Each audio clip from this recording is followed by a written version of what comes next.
my part, I'd like to introduce Nick. Thank you. Yeah, it should be fine. Hello. Is my natural voice good? Are we good? Yeah, okay. No, I do need the mic. Oh, I forgot. There's people listening to me. Stream. Yeah, I always knew I'd be a Twitch streamer one day.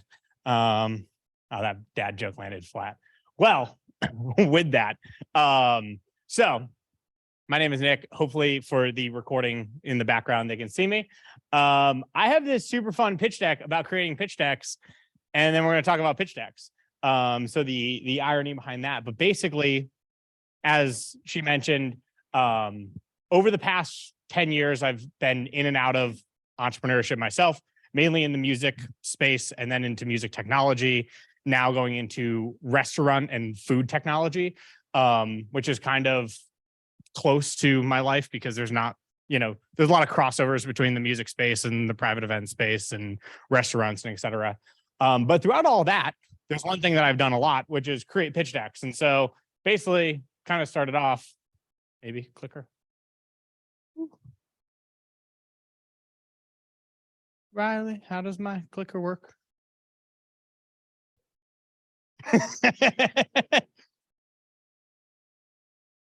Oh, now we're way clicked. I don't know. I clapped too much. There should be one slide between this. Clicker is not making any lights. Don't think it's on. It's missing a big piece here. I wonder if that's the problem. Haha. There you go. Oh. Oh. Okay, cool. So creating an amazing pitch deck. And now we got it. First thing is know how your clicker works. Second thing is, first off, a little bit, more about, I think one of the biggest things in entrepreneurship is, establishing why you are the best person to fix this problem or talk about this issue. And so I think I always, kind of think it's important to understand who I am and why I believe, I know a little bit about pitch decks and how I can help. And not just, someone that learned it from just reading it in a book and studying and et cetera. And so I've been a founder of a couple different companies. And so I've had 3 super fun and successful exits. One, which was Artist Public, which is my main one, my last technology company. And then Restaurant is the company that I'm working on right now. If you haven't heard about it, you probably will hear about it. Probably April. I wouldn't say we're in stealth mode, but like kind of just keeping it on the radar for the next couple months, doing all that fun stuff. And we can talk over drinks after about that. I've also had the super fun opportunity on sitting on the other side of the table. So after my last exit, I've had the, fortunate opportunity to be an angel investor in a couple of cool different companies. And so I've now been able to take both of those sides of my experience. And over the past about 8 to 9 months now, I've actually been a professional pitch deck consultant. So I've worked with about 50 different companies that have helped raise over about 250 million across their decks that we've built with them. And so I've taken both of those different things and then have combined them to say, hey, I've been pitched by hundreds of companies. I've also pitched hundreds of VCs. I know with Artist Republic, it was literally hundreds. In our Series A round, we pitched 497 investors. And so we sat behind the table of a lot of different Zoom meetings. And so that's where I really come and say, I've built really bad pitch decks. And I've also used that to then craft, what I believe to be a really strong pitch deck. And so going into that, what is the goal of a good pitch deck? And so I like to think broadly because a pitch deck is more than just investors. Pitch decks can be sales pitches. It can be product demos. It can be, hey, I want to pitch you to come work for my company. And so the goal of a pitch deck, really, you want to portray what and why. If you can portray those 2 things, you have a successful pitch deck. If you don't portray those 2 things, you have a unsuccessful pitch deck because everything outside of that is just fluff information. And so the what and why is really like, what is it? What's your story? What's the market, et cetera, helping me understand what is going on with your business. The why is understanding why I should pay attention or why the investor should pay attention. Why now? Why us? Why you? Why we as an investment firm are a good fit for you. Why you are the one to make this happen, because there may be 7,000 music companies, but why are you the one that we're going to invest $20 million in? Because you're going to be the one that becomes a successful company. And so those are really the two goals of a pitch deck. And so when you understand that, you can then break it down into what I say, my kind of quick do's and don'ts. My obviously number one do is tell your story. Most people are investing in you, which goes back to the why you. So they need to understand why you. So tell your story, make them understand why you are the one that is going to be able to take this to that level. So for Artist Republic, my story, I would start out the pitch deck by explaining my story. So before I'd even get into the pitch, I would say, look, I've been in the music industry for 10 years. I worked at the bottom levels. I started as a promoter, went into music, actually hosting concerts, and then went into music marketing. And so I spent the first 8 years of my career working with the music artists before building a software for what they needed. And so that went into my story. Second thing that I would say is keep the design simple, because the goal, there's no goal here that says, hey, make a really good looking pitch deck. The goal here is to keep it simple. And so you can have a really good looking pitch deck, but it can just be white. It doesn't have to be all these crazy colors. The other benefit of keeping the design simple is we still live in a world where people print pitch decks. I know it's a mind-blowing concept of printing paper, but I guarantee you that more than 50% of the people you send a pitch deck to will view your pitch deck on one or two things: their phone, or they will print it out. And if you send them a black background, they ain't going to print it, because they're not wasting their ink on every single company that comes through. And so that's another thing about keeping it simple. The other piece, easy to read, that goes into the phone thing. So every time I get sent pitch decks, the first thing I'm going to do, I may be on an airplane, I may be on a bus, I may be in my office, I may be taking a shower. Who knows when I get that pitch deck? But I'm going to give it a quick 15-second look. If I can't understand what is going on in your deck in 15 seconds, I'm never going to actually go back and read it again. I'm going to be confused, and then you're going to lose me. And so making it easy to read. 4 number pages. You're going to see how annoying it is when you ask me questions about my slides, because none of these are numbered for that exact reason. So we'll see why you should do that. Number 5, I would say kind of limit to 15. That's a loose to do, because it depends what's on the slides. But you want to think you're going to have maybe a half an hour in a formal investment pitch to pitch someone. If you spend a minute per slide, you're spending half the time pitching, half the time talking. If you have a 45-page investment deck, you will never finish the deck in the meeting time. And so usually try to limit to 15. Be clear, make it flow, make it easy, make it, reciprocal. Like, I'm not going to put do's and then have a separate page and then my don'ts 3 pages after this, because that wouldn't flow in a normal conversation. And then the last piece, stay high level. You don't need to get into the depths. If people want to get into the depths, they'll ask, and then you can give them that information. So now, obviously, the don'ts.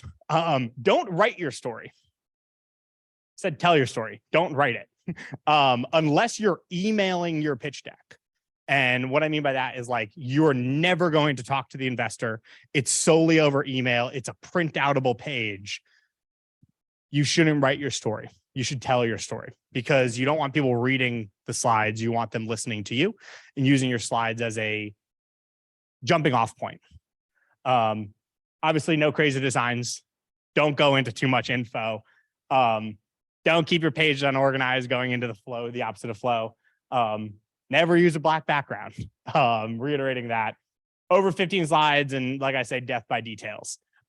Especially death by details is also different than keeping it high level, because there's a tactic in pitching someone that you don't want to give them more information than what they ask for, because it can only give them more information to question you about and more reasons to say no. And so sometimes you actually don't want to provide a lot of details, because they may not need to know what your go-to-market strategy is in depth, because every single person in this room is going to have a different go-to-market strategy. And if you give them your entire go-to-market strategy and they disagree with one piece of it, it gives them a reason to say no to that investment. And so death by details can literally be killing you by the details in your deck. So a couple key elements, and then I'll kind of go into actually walking through some cool deck designs. This is kind of my main components of a deck. This is Nick's rules of what a pitch deck should have. So I start off with always the company name in the intro. This is where I say I should be able to understand what your company does when I look at it for the first time. What is the one sentence that describes your company? And I'll show you a couple. 30-second grabber. This also goes into that. In 30 seconds, tell me why I'm going to listen to you for the rest of the conversation.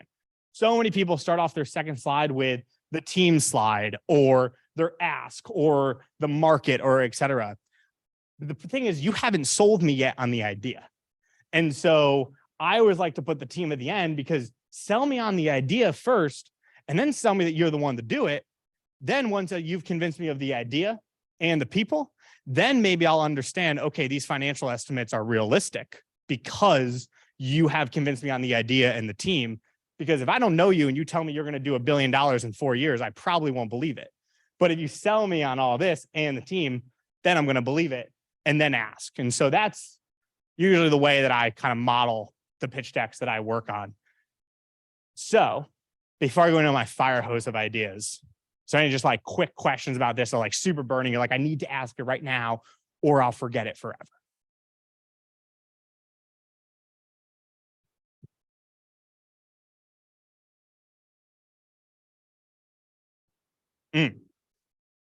So if it goes shorter or longer, so usually the only thing that usually goes longer is like pulling these slides out maybe a little bit more.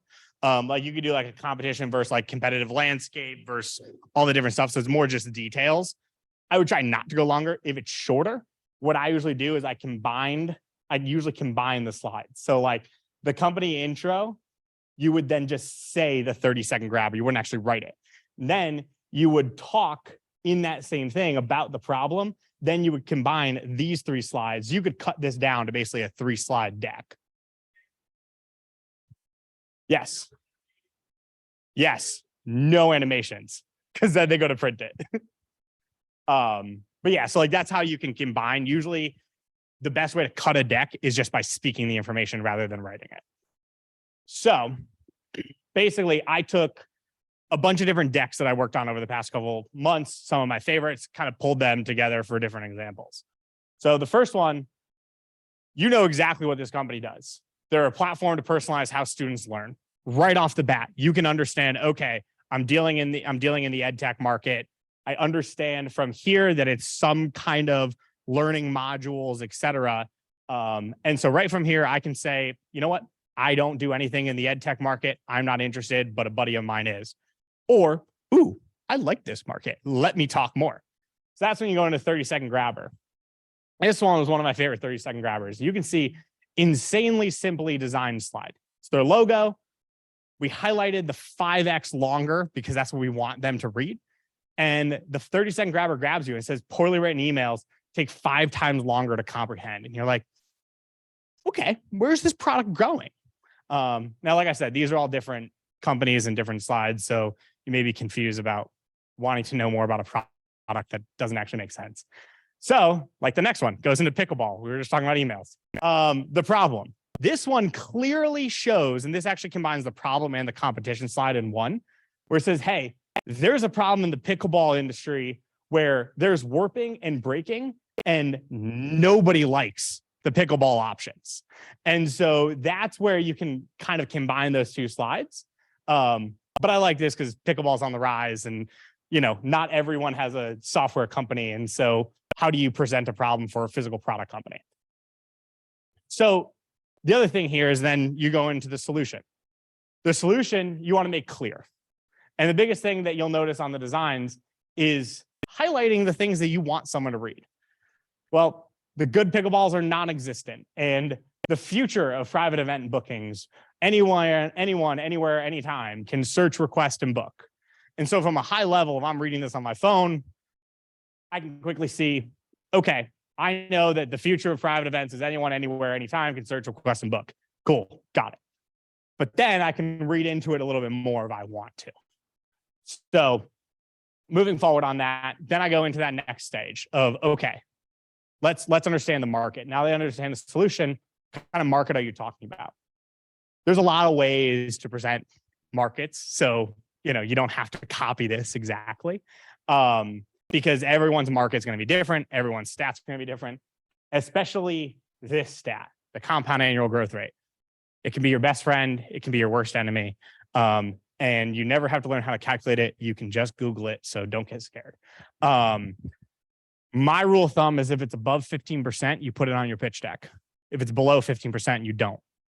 If it's below 15%, usually a VC won't invest in a company that's below 15% compound annual growth rate. So this is where it goes into death by details. Just don't put it on your deck. Just put other stuff on your deck that's going to benefit you.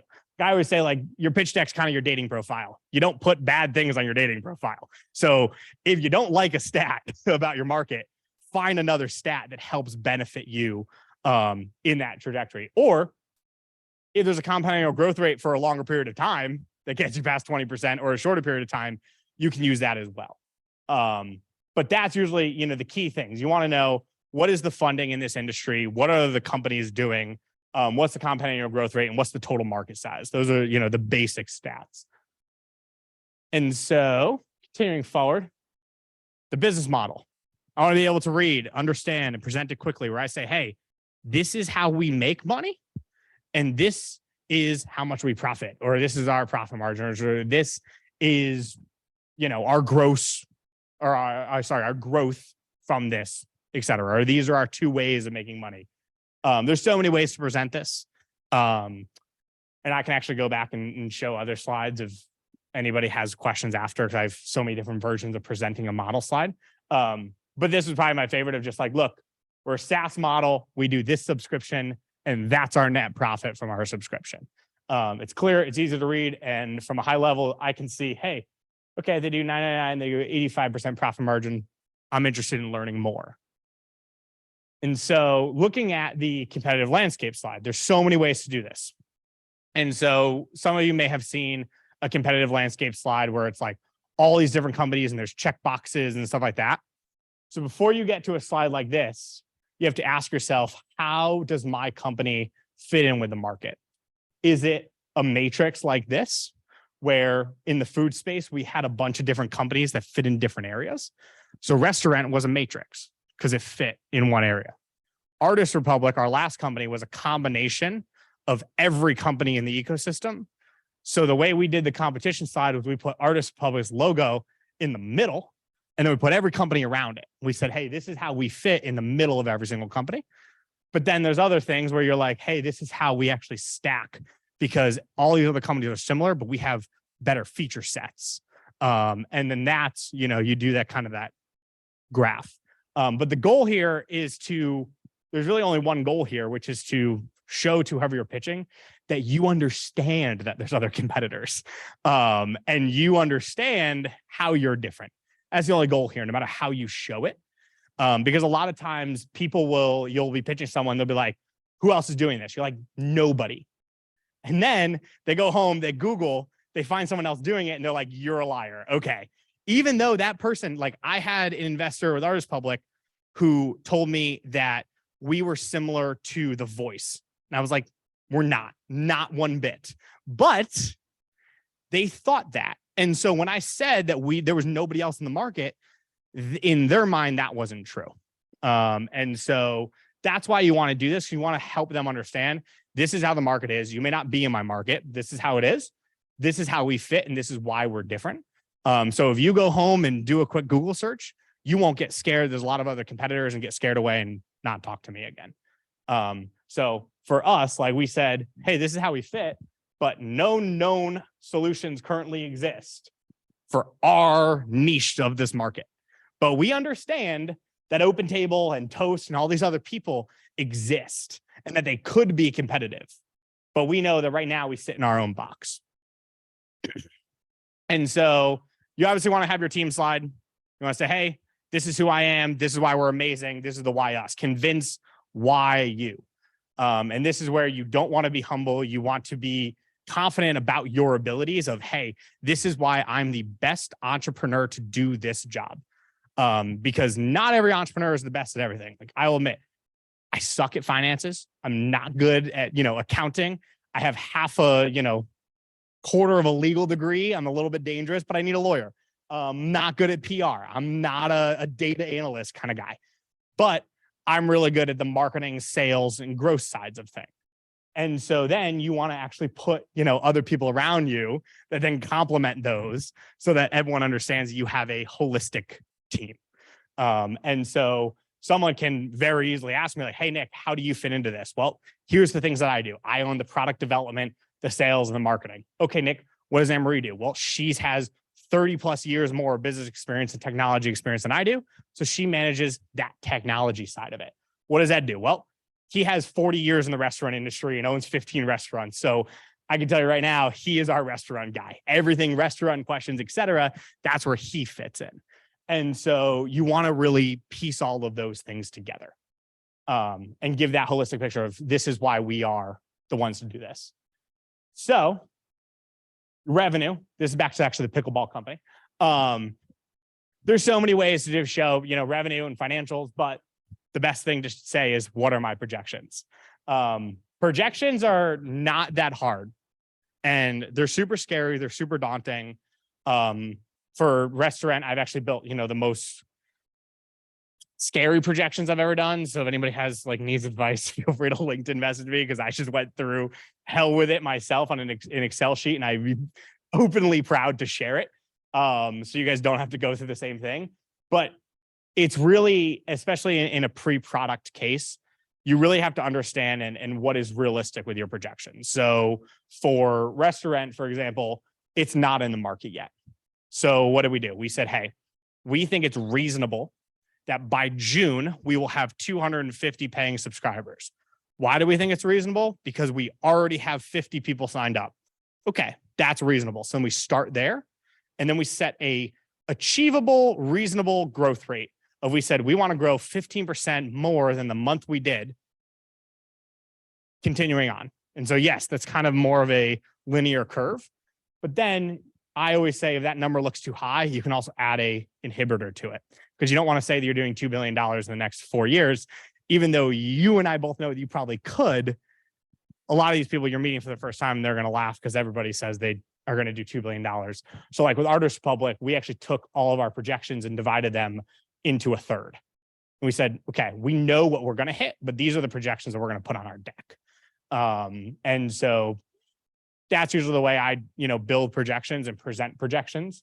And you want to explain how you got these, how you're able to get them, talk around them, and why you're confident in them. So I always say with restaurant, we have a projection of, I think it's like $130K in monthly revenue by the end of 2024. And we were like, with 15% market share of Rhode Island and Boston, we could hit that, because we knew how many restaurants there are in between the two states. And we're like, that is a very obtainable goal. And so as long as you're able to talk around that, you're good on the projection side. But demonstrating and building is really bringing that. But you're more likely to believe my projections when I've just sold you on why we are the best team to do this. And so then obviously, the last and greatest slide, what are we asking for? How much money do we want? And more importantly, what am I going to spend your money on? And that's always important to understand. And I always like to keep this high level, because these are people that, especially if this is an investor pitch, this is someone you're going to be working with for years. You don't want to give them a detailed list of every single thing you're going to spend money on, because most likely what you think you're going to spend money on today is going to be totally different in 4 months from now. And so if you give every single thing, like, I'm going to spend all my money on TikTok, but then in 5 months from now, there's an entirely new social media, and they're like, hey, Nick, you said you were going to spend all this money on TikTok. Where did this social media come from? You need that ability to pivot. And so you don't want to lock yourself in. We want to keep high level. this is how much we're going to spend on tech. This is how much we're going to spend on marketing, PR, hiring, etc.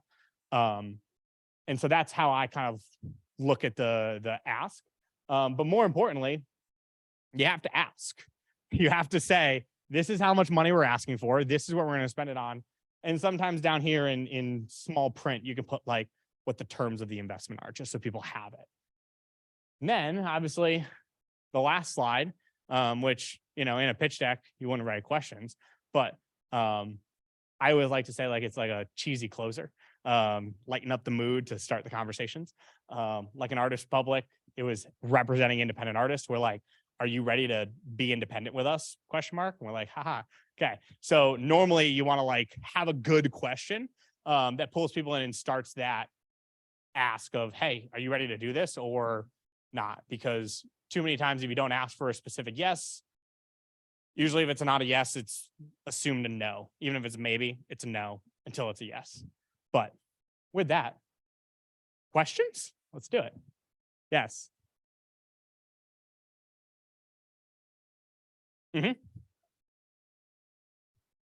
Yes, because when I'm looking at it from my phone, that's even more important for why you want to bold and highlight things, because I'm going to be looking at 3 slides at once. And so I want to be able to look from a high level, what's this, what's that, and read 4 sentences on 3 different slides at once. And so I always do it horizontal in case they want to flip their phone and dig in deeper. But normally they're going to be scrolling through it from that high level. And yeah, but I would still keep it vertical or horizontal.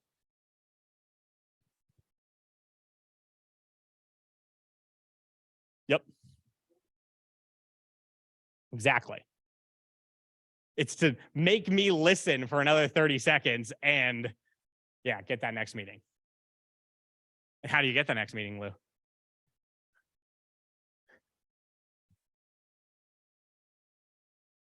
Bingo.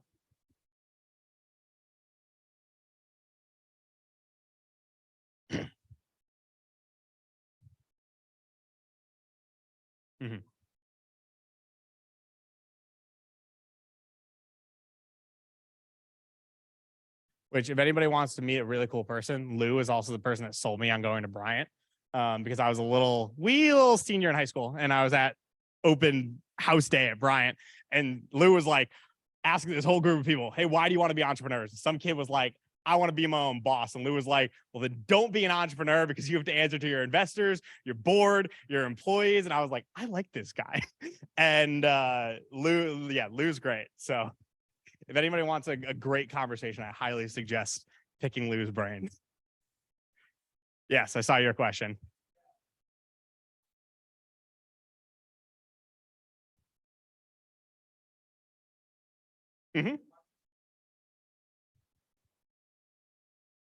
Yes. Yeah. Because the team slide is basically the why us slide. Like, why are you the person to do it? What accolades do you have, etc. Yeah, and in Artist Public, we did the same thing. We did it like articles we were featured in. We just put all the logos on that slide. But that's a good question. Yes. Ooh. So the way I look at executive summaries is this kind of is your executive summary, and your actual written executive summary. So like for the new stuff I'm working on, the only place I have an executive summary is actually in the investment docs. So in the memorandums that are sent to investors, that has the official executive summary. But I'm a big believer that everything else that is like documents and Excel sheets, anything that is not in a PowerPoint form is going to come post that first meeting. If you get that second, meeting invite, because that's when they're going to send like the request, like, hey, do you have this? Do you have that? And then when they ask for it, that's when you send it. Yes.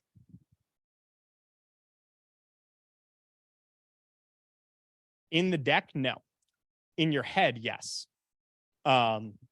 Because the other thing is you never know your exit strategy until it becomes your exit strategy. So like my exit strategy was not to sell Artist Public. But we were going out for a Series A, and everyone that was an investor turned into a buyer. So we sold. Because at that point, if everyone's giving you buyer offers, not investment offers, you have that duty to your investors, legal duty, to get them the best return on their money. And so, but that wasn't a part of my exit strategy. And what I would say to that is every single investor that you talk to is going to want a different exit strategy from you. So putting it in the deck is going to lock you into a specific type of investor, where what's better is to look at what their other companies have done. And when they ask you that question, tailor it to what they have as a preferred exit strategy. Some investors are like, we want to build an exit within 3 years. Other investors are like, we want to hold on for 20 years and have this in the long run, have you IPO. But either way, if you 10x their money, they're not going to care how you do it.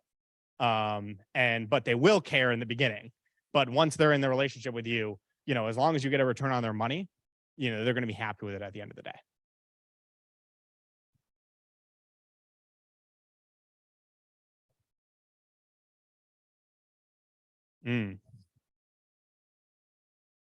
Depends how easy it is to access.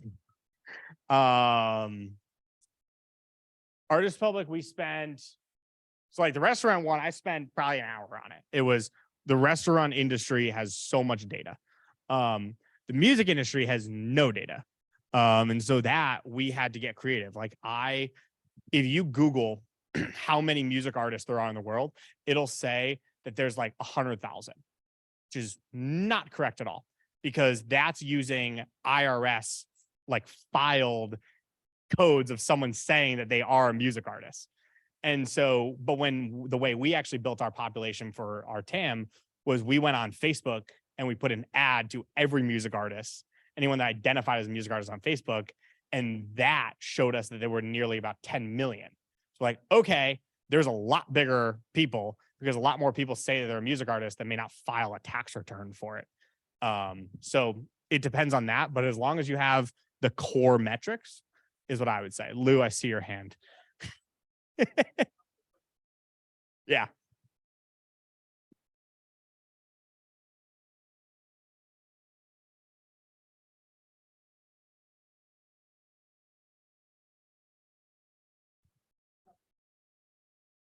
Mm-hmm.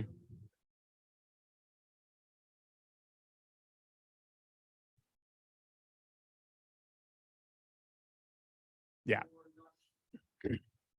Because we had that problem is we would say, hey, our market's 1 million music artists.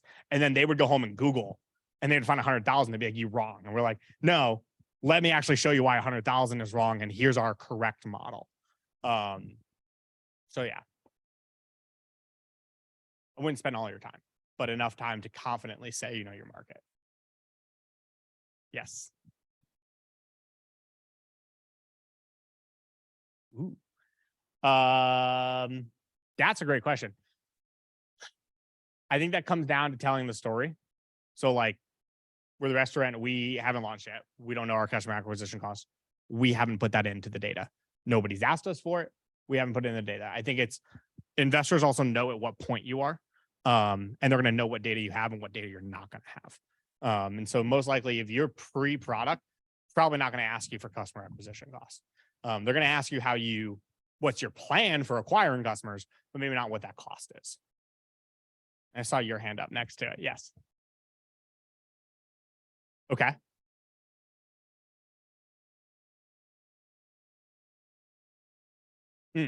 So normally I put the traction slide on the revenue growth slide. I normally combine them of like, hey, these are all the things we've done and this is the revenue we've gotten.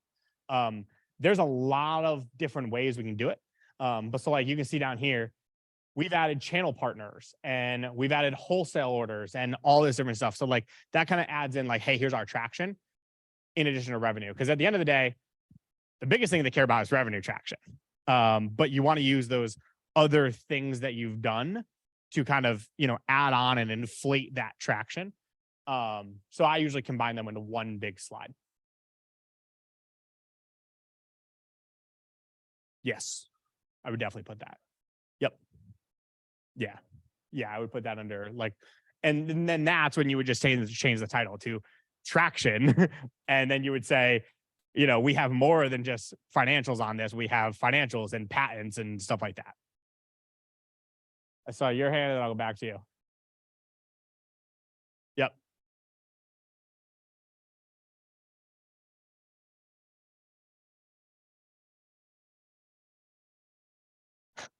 So, I mean, measuring IP is, yeah, in terms of like the valuation of the company. That's a tough thing.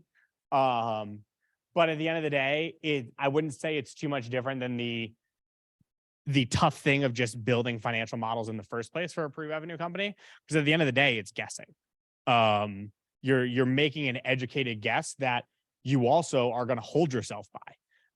And so if you're saying, hey, based on our patented IP technology, we're going to have 10x growth, that's something that you're going to have to hold yourself by. And so what I would say is it's something that you factor in, but I would factor it in kind of that more of like, we believe that we're going to hit these metrics because of the fact that we have this IP.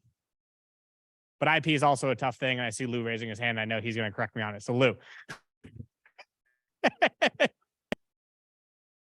Yeah.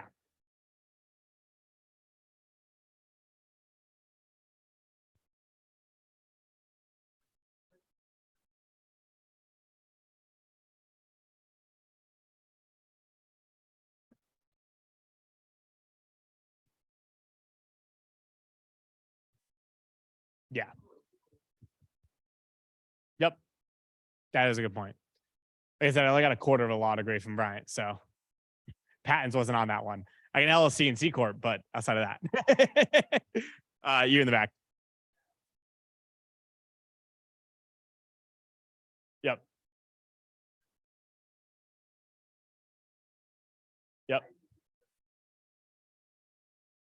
So what do you mean by notes? Yep. Okay. So my usually advice and feedback on notes is one, never send your deck. And so what I mean by that is like, if you're sending a PowerPoint, step number one is wrong. There's this great website, costs $16 a month, and it'll save your life. It's called 𝐋𝐄𝐀𝐑𝐍. And someone showed me this in our Series A round, and I wish I had it earlier. I use it for everything now. You just upload your deck on it. It creates a link. That link is privacy. It's trackable. You can see who viewed your deck, when they viewed your deck, how long they viewed your deck, at what slides they stopped reading, what slides they read the most on. You can automatically update that link with new versions of your deck. So if you change your projections, nobody has a copy of your old projections. And if you then close your round and you're like, you know what? I don't want people in my Series A, because if you put in your projections, you're going to do 10 million and then you only hit 9. That's really good still, but you don't want people being like, oh, they actually hit under projections. So you want to shut down access to that deck. And so that fixes your problem right there. If you're going to present, when you present on Zoom, you can have your own deck with your notes, but you're going to send them an actual deck link every time. Yes.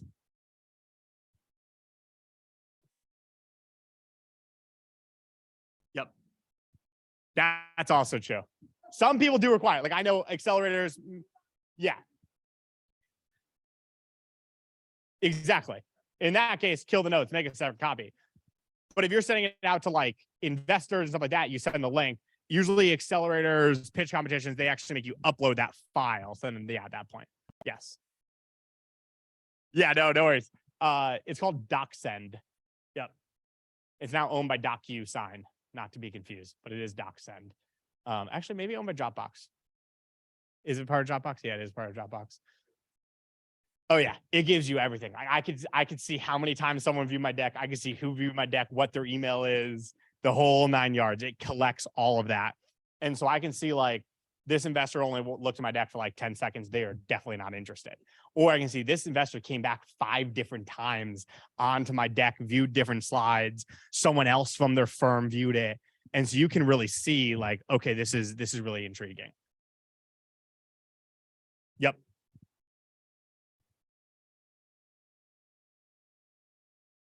Yeah.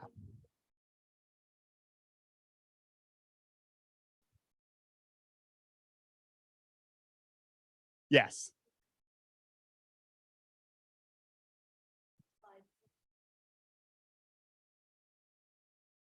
Yep. And also which slides I didn't pay attention to. Yeah.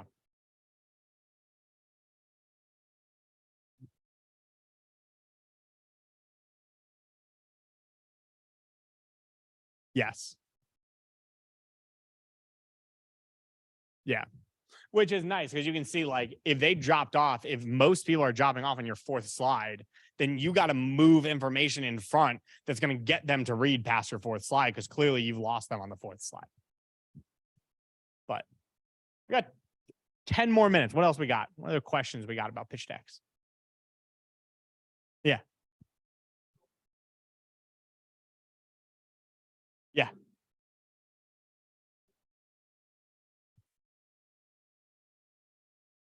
Mm-hmm.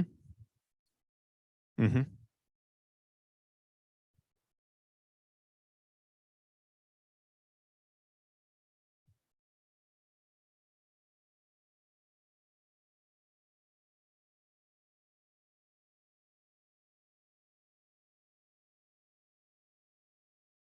Mm-hmm. So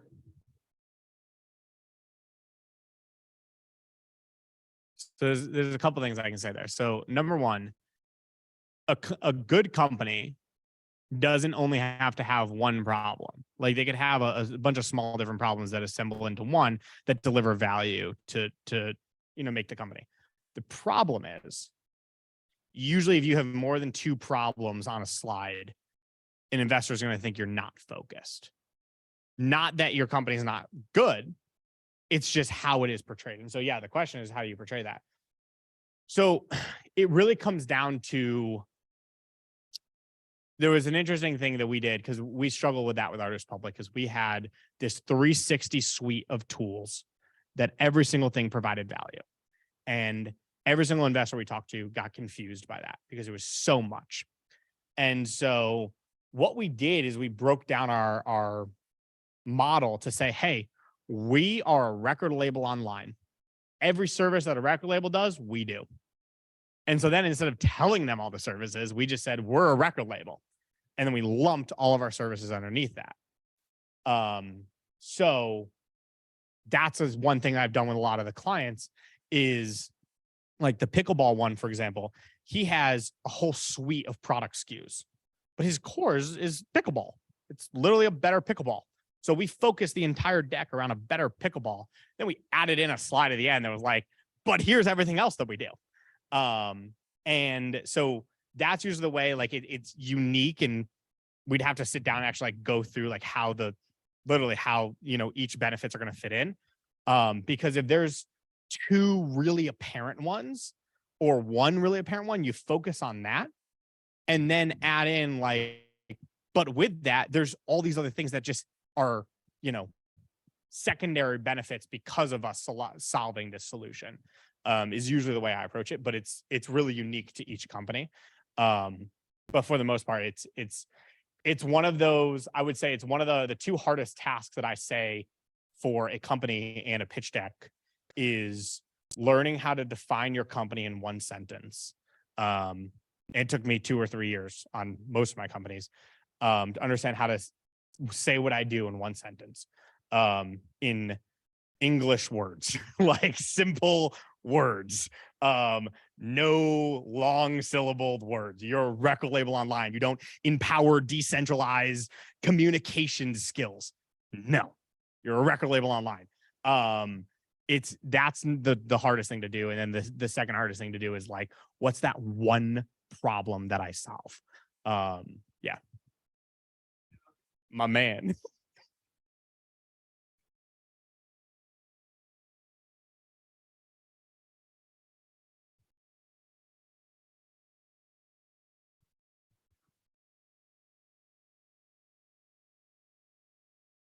Mm-hmm.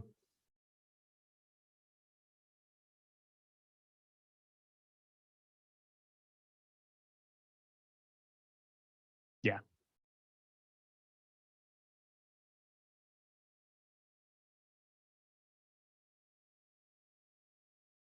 Yep.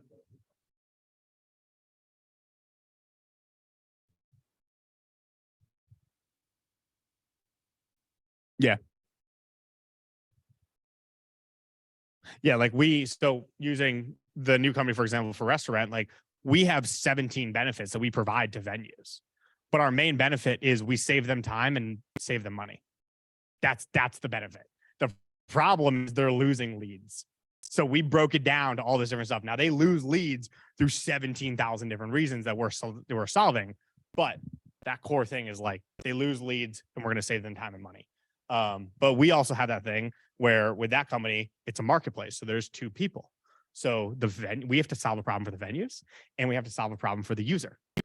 And so then you have to go even one level higher where you say, hey, if I'm working on a marketplace, I got to know what my problem is for each of my personas. And I got to know what my overall problem is, which our overall problem is the fact that the private event space is disconnected. We say, hey, that's how it's the one problem. Mm-hmm. Yes. Mm-hmm. Yes. Haha. So my rule of thumb, and mainly that's just with the investors that I've worked with, is you're sending formalized investment financial projections post pitch deck. So my rule of thumb is make your pitch deck sexy, show off what you want to show off with your financials, then explain it in depth after that. Because normally if you get that second meeting, they're interested enough that at that point you can explain to them why you're losing money and how you are then on that road to make money. That's my 2 cents on that. Yeah, I'm not an accountant. What else we got? We got 4 more minutes. Probably like 1 or 2 more questions.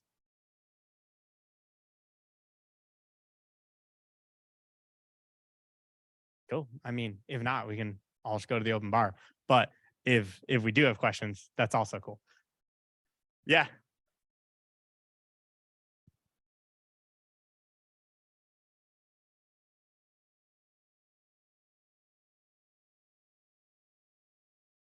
Yeah. So there's a couple different things. So for the most part, this has been validated by my yes and no's from investors. So I have had like I said, in just the Series A alone, we pitched 497, and that number's just stuck in my head. I've pitched a good 600 plus investors, and I've heard a good 575 no's. And so I've taken a lot of that and figured out what do they do here? What do they do here? And I've also spent a lot of that time researching other people's decks. What did Facebook do at seed? What did they do at Series A? What did OpenTable do? What did all these people do at different points? And have just taken a lot of the combinations of successful slides, bad slides, what works for this client, what works for that client, what has worked for myself. And then also looking at decks when I invest in companies of, oh, I don't like that, or hey, I don't really like this, and judging what I would have wanted to see in that deck to invest, and then putting that into my own decks. And so obviously there's going to be some bias, but for the most part, I would say I'm 93% confident in my validation skills. Oh, go ahead. Yep.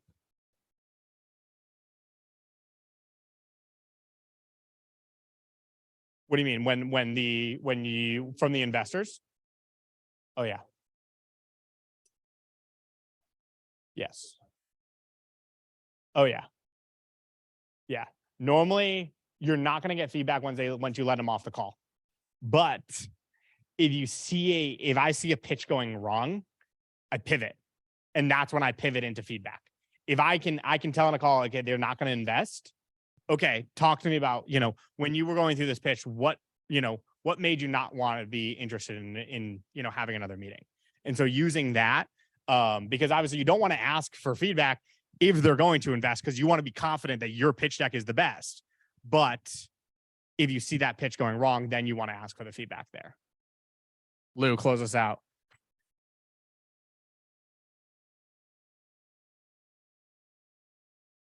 Mm-hmm.